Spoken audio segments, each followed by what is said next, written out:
and thank you so much for joining us today. Thank you. Thanks for having me. You are always welcome. What's up, guys? Hi, how are you? Hello. How you doing? What's going on? You all psyched about being home and self-isolation? Oh, yeah. How many of you missed school right about now? Me, definitely.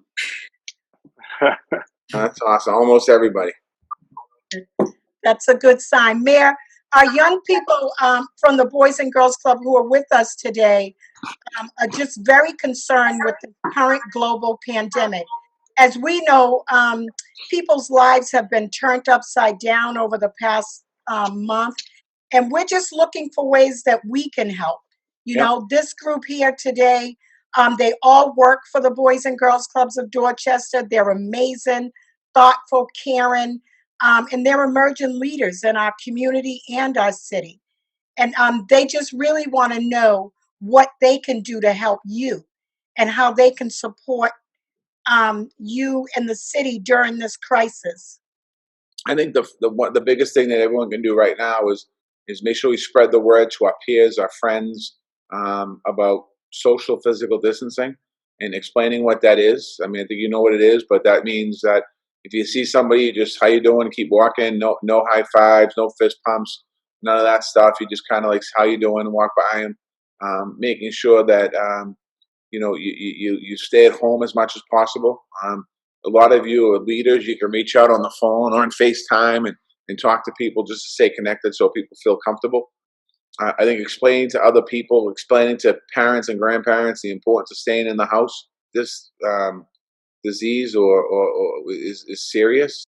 Young people can have coronavirus and not show symptoms, so you can be a carrier. 40% of all people that have coronavirus are under the age in Boston are under the age of 40, and 70% of the people that have coronavirus are under the age of 60. So when you think about it, in our city, it's kind of a young person's virus that young people are getting it, younger people are getting it. But I think all of those things, wearing a face mask when you're outside, walking around, making sure people are at home by 9 o'clock and don't go shopping, don't hang out, stuff like that. I mean, I think that's what you can all do and pass that information, whether it's me as the mayor or you as team leaders out of the club. It's so important that we all do our part. That's great, Mayor, and we thank you so much for that. This group that we're going to be sharing with today, they all have a question for you, Mayor. So we're going to start out with Aja, who is a junior at Fenway High School, and she has a question for you this evening, Mayor Walsh. Hi, Aja. Hello. How are you? I'm doing all right. Doing all right. No complaints right now. Okay, well, I have a question. Yeah. So, Mayor Walsh, what are the best ways we can support our families who need us the most? I think the best way to support your family is really by those that don't live in your house, just by physical distancing and social distancing. I think it's important to have conversations with your family. I think that anybody or any of you guys, or if you have like family members that are older, give them a call and talk about the history, because this is an opportunity for you to learn more about your family. I think that's key. I think also for all of you at school, all of you are in high school, so I think just staying focused on school as well, even though it might be hard right now, because you kind of not really being checked that much.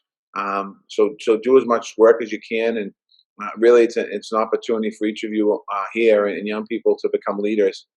You are the leaders of the future, and this is going to be something that you're going to remember for the rest of your life. There's always some big moment in history in any of our lives growing up that we'll never forget, and this is going to be one of it for all of us, but for you guys in particular, because when you're older, you're going to be looking back and talking about the coronavirus in 2020 and the amount of people that it took their life from, and the amount of people were infected by it, impacted, and how it shut society down. So I would say you just leaders in your families and just do all that, and take the time now to call your family and ask some questions that you might not have otherwise asked them. Thank you. Aja, thank you so much. Will is a senior at Archbishop Williams High School. Mayor Walsh, and he has a question for you also. Mayor Walsh, I was wondering how you are personally dealing with the current crisis and how you're handling your stress. Thank you. It's a great question. I'm in recovery. I'm sober. I'll be sober hopefully 25 years, April 23rd. I'm an alcoholic. That's amazing. And Yes. so I live my life a day at a time. So for me personally, I don't think about when's this going to end and how far it's going to go, and I don't think about all the challenges in front of us. I only think about what I can do today, and there's only so much you can do in the course of a day. And I pray a lot. I have my own spirituality. I'm a Catholic, but I'm not I wouldn't say I was a great Catholic going to church every Sunday. Don't tell my mother that; she'll yell at me. But but I do have a good spirit, and I pray to God, and I ask God for help. And my dad died 10 years ago this coming June, so I pray to him as well. And when I go for my walks, I live down by Cedar Grove Cemetery now. I used to live up by Savin Hill, and I lived in Savin Hill for a while, a bunch of years. But I go for walks and I say prayers and stuff like that. So that's it. And I try not to dwell on what the how big of a deal this is. I mean, I obviously I look at it as a mayor, and I take it very seriously. But I just try to take it a day at a time. And whatever crisis I have in my life, when I was younger and I had a relationship and my girlfriend broke up with me, I would for a year I was devastated, and I was like, how am I going to deal with this? And every day was brutal and awful, and I felt terrible, and I just didn't know what to do. And then when I got sober, I realized if I had that mentality, it's a day at a time, and you just get through a moment at a time, and that's what I try to do sometimes. My day is usually busy. I'm in here a lot. I'm in City Hall right now, so throughout the course of the day, from like 7:30 in the morning until 5:30 at night, when I'm in here, I don't have time to really think about how big of a magnitude the issue is. We have to deal with it. When I get home, I get a lot of time to think, and I think about that. So I try to do it a day at a time. Mayor, I just want to thank you for that, and thank you for sharing some of your stories. So we thank you. And thank you also, Will, for that question. The next person that has a question for you, Mayor Walsh, is Megan, and she's a senior also at Archbishop Williams High School. Hi, Mayor. My question is, Mayor Walsh, what are you doing to stay active with family members during the quarantine? So what do I do to stay active? Yeah. All right. Well, we have this kick in my house right now. Don't tell you we're playing Uno. I haven't played Uno in a long time, and it's pretty awesome. Although last night I think we played about 10 games, only won one.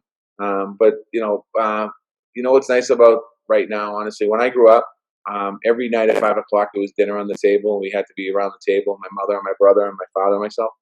And then over time we got away from that. Everyone kind of ate whenever they could grab the sub or grab the pizza or grab whatever. There wasn't a lot of family time at the table. But right now we're having a lot more family time. So every night we're having dinner at the table. We're talking about stuff, and I'm not watching as much TV as I thought I would. I love sports, so I'd be watching hockey playoffs right now. Celtics are awesome, and they'll be coming on soon. Baseball's too early to watch, so a lot of family time. Uno around the table. Tonight we're playing Clue. I haven't played Clue in about 25 years, so I'm looking forward to getting my butt kicked in it. At least the first time. Good luck with that, Mayor. Thank you. Good luck. Ari is also a senior at Boston Latin Academy, and he has a question for you also this evening. Good evening, Mr. Mayor. How you doing? Good, Ari. How are you? Good, thank you. My question for you today is, I know this is a pretty hard question to answer, not just for you, but for everyone. How much longer do you think Boston will remain quarantined? And I also have a follow-up on that. When do you think the non-essential businesses will reopen? It depends on what we do right now. If we can kind of eventually in the next couple weeks cut the cases down and flatten the curve, and then we can be still disciplined after that, and we don't see any real surges in new cases, we might be okay. But we have to be very careful of when they talk about flatten the curve. That doesn't mean it's over. That just means it's we're getting close to the maximum number of cases, and every day after that, the new cases will go lower and lower and lower and lower. But we have to be disciplined there, because if we don't, if we all of a sudden start coming out, then we'll see a major bump up again and see a problem. Thank you. Thank you so much, Mayor. Tina Lee is a sophomore at John D. O'Brien, and Tina has a question for you this evening, Mayor Walsh. Mayor Walsh, how has the city aided the elderly during the pandemic? Well, that's a great question. We've done a lot of work with the elderly. We do every 3 days we do a robocall to the senior citizens in the city of Boston. We have phone numbers for 79,000 of them. We do it in 6 different languages. We do it in Cape Verde. We do it in Haitian Creole.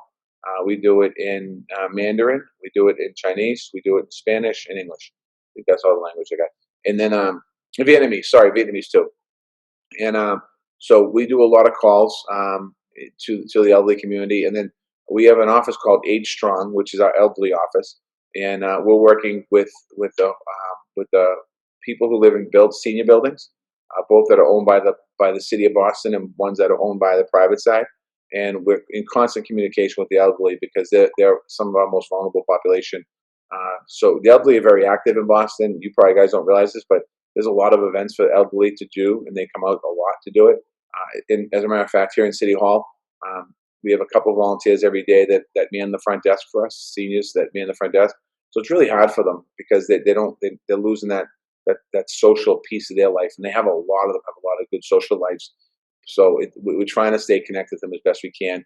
And then there's some other poor elderly, vulnerable elderly that they get called Meals on Wheels from the city of Boston. We feed thousands of people every day, so we got to make sure we continue to feed them and get them the services they need. Thank you so much, Mayor Walsh. Thank you, Tina. Next, we have Mayani, who is a senior at Cathedral High School. Hi, Mayor Walsh. How are you? Good, Manny. How are you? I'm good, thank you.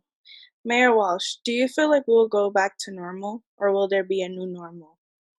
I think for a short period of time there'll be a new normal. I think we will end up going back to normal. Hopefully by the end of the year. I think the biggest question. There's a couple big questions here. One is in the very beginning of this virus, the experts were saying it's a one-time virus, and when it disappears, it's just gone. And now Dr. Fauci, who we all know who he is now, he's on TV.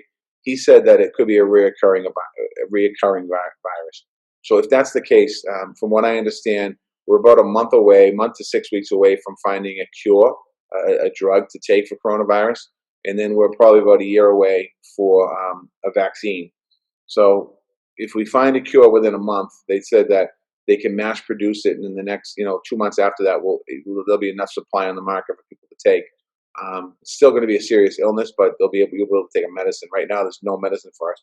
And the vaccine, they said if they find a vaccine for it, they said they'll probably have a vaccine within a year, but it's going to take a long time to mass produce it.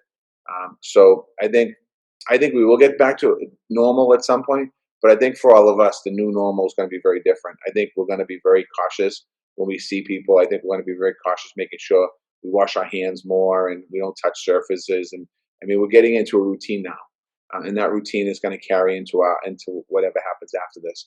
So I think that we will get back to normal at some point. And you guys are going to have. I mean, how many seniors on the phone? Just put your hand up for seniors.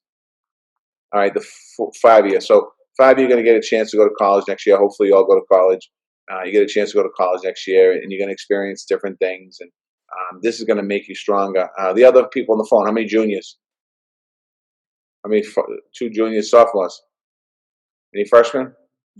All right. So in the next 2 years, 3 years, you guys will be going off to college, and I think it'll be a new phase of your life. You know what I mean?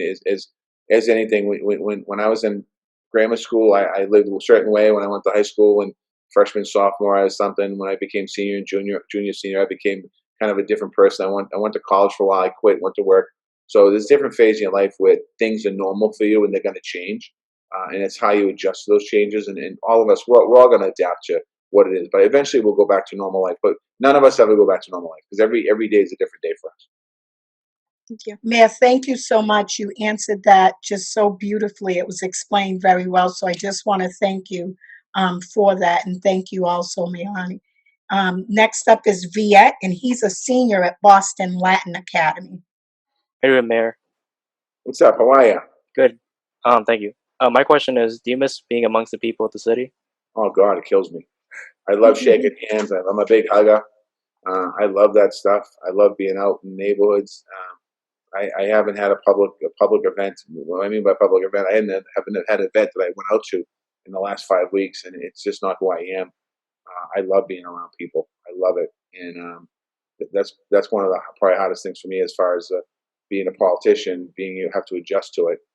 I love being around my family too, but it's nice to be outside every now and then. You guys know what I mean? Like, your family's great and you love them, but sometimes you just need to go for a walk and be with shake somebody else's hand. Queenie, don't tell Laurie I said that. I'm not. I was just thinking about it, but I'm not. She'll beat me. But no, I do. I miss that a lot. That's like my regular routine, kind of the new normal. The old normal, that was my routine. So I missed that. Thank you, Mayor. Thank you, Viet. Next, we have Trevor, who is a senior at Snowden International High School. Hi, Mayor. My question is, what has been the most difficult decision for you to make during the virus? Oh God, I thought canceling the St. Patrick's Day parade was going to be the most difficult, and then a couple days later, I thought canceling the marathon was going to be the most difficult, and then I thought after that, canceling school was going to be the most difficult, and then shutting down businesses in the city was going to be the most difficult, and then shutting down construction being the most difficult. I think the most difficult decision I've made so far is not being able to be disciplined and not going to see my mother. It's one of those things that I you just want to sometimes just hang out. I go over there all the time, but I don't go over as much as I should. And I realized that today, that when this is over, I got to spend a lot more time with my mother. She just turned 78 the other day for her birthday in March. So, understanding the importance. She's getting older and I'm getting older, and spending some quality time is really important. So I think that's been a difficult decision, but a good decision.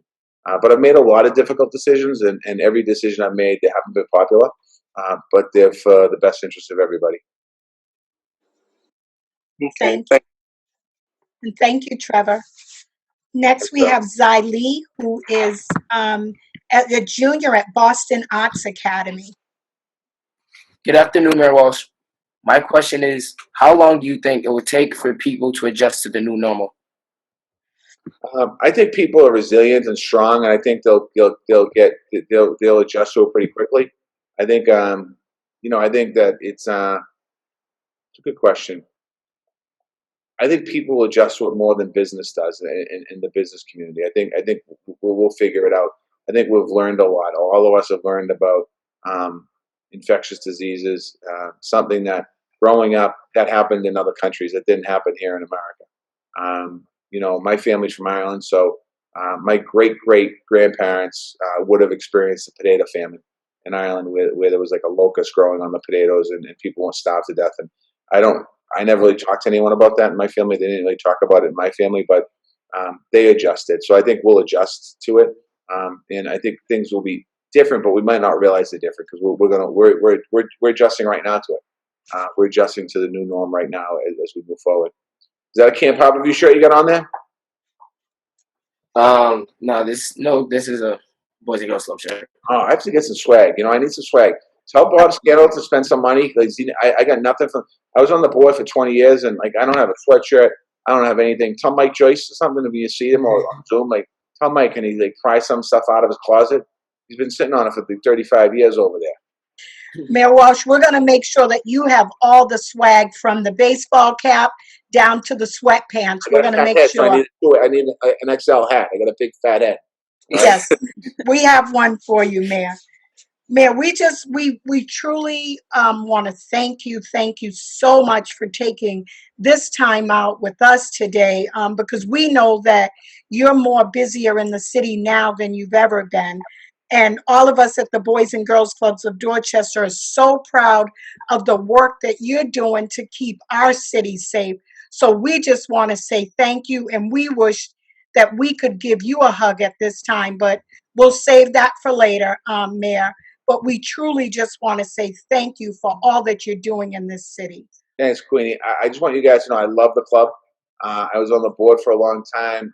I was a club member in 1975. I joined the club. I still have my card from the club. My brother Johnny was really a club member. He played hockey up there and basketball. And the club is awesome for me. And sometimes I'm at the big political events, and Josh Kraft, who's the chair of the Boston Boys and Girls Club, is there. And I'm always talking about the Dorchester Boys and Girls Club. I always throw that in whenever I am, just to make sure they know who's the best. So I just want to remind them. Mayor, we thank you once again, and just remember to be safe out there. And if there's anything that we can do as the Boys and Girls Clubs of Dorchester, please let us know, Mayor. Just spread the word. Keep spreading the word. Physical, social distancing. That's what it's all about right now. All right, guys? And we will. Thank you. That was awesome. Thank you.